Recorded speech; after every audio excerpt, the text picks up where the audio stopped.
பிரதமர் மோடி நாளை மறுநாள் செங்கல்பட்டு மாவட்டம் மதுராந்தகத்தில் நடைபெறும் தேசிய ஜனநாயக கூட்டணி சார்பில் நடைபெறும் பொதுக்கூட்டத்தில் பங்கேற்க வருகிறார். மேலும் பல்வேறு திட்டங்களை தொடங்கி வைத்து பொதுக்கூட்டத்தில் பங்கேற்க உள்ளார். இதையொட்டி பாதுகாப்பு ஏற்பாடுகள் பலப்படுத்தப்பட்டு ட்ரோன் பறக்க தடை விதிக்கப்பட்டுள்ளது. நாளை மறுநாள் பிரதமர் செங்கல்பட்டு மாவட்டத்திற்கு வர இருப்பதால் சாலையெங்கும் பேனர்கள், கட் அவுட்டுகள் வைக்கும் பணி தீவிரமாக நடைபெற்று வருகிறது.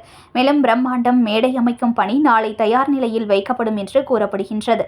பிரதமர் நரேந்திர மோடி மதுராந்தகம் பொதுக்கூட்டத்தில் பங்கேற்க உள்ள நிலையில் பாதுகாப்பு கருத்தில் கொண்டு டெல்லியில் இருந்து மத்திய பாதுகாப்பு படையினர் விரைந்துள்ளனர். மேலும் மோப்ப நாய்கள் வரவைக்கப்பட்டு ஆங்காங்கே தீவிர கண்காணிப்பில் ஈடுபட்டு வருகின்றனர். மேலும் பிரதமர் 23ஆம் தேதி சென்னையிலிருந்து ஹெலிகாப்டர் மூலமாக மதுராந்தகத்தில் உள்ள ஒரு மைதானத்தில் தரையிறங்கும் இடமும் தயார் செய்து வருகின்றனர். தேசிய ஜனநாயக கூட்டணி சார்பில் நடைபெறும் இந்த கூட்டத்திற்கு கூட்டணி கட்சியைச் சேர்ந்த அனைத்து நிர்வாகிகளும் தலைவர்களும் பங்கேற்க இருக்கிறார்கள். ஒரே மேடையில் கூட்டணி கட்சி தலைவர்களை மோடி சந்தித்திருக்கிறார். இதனால் மதுராந்தகம் பகுதியில் மோடி வருகையொட்டி பாதுகாப்பு ஏற்பாடுகள் தீவிரமாக கண்காணிக்கப்பட்டு வருகின்றன.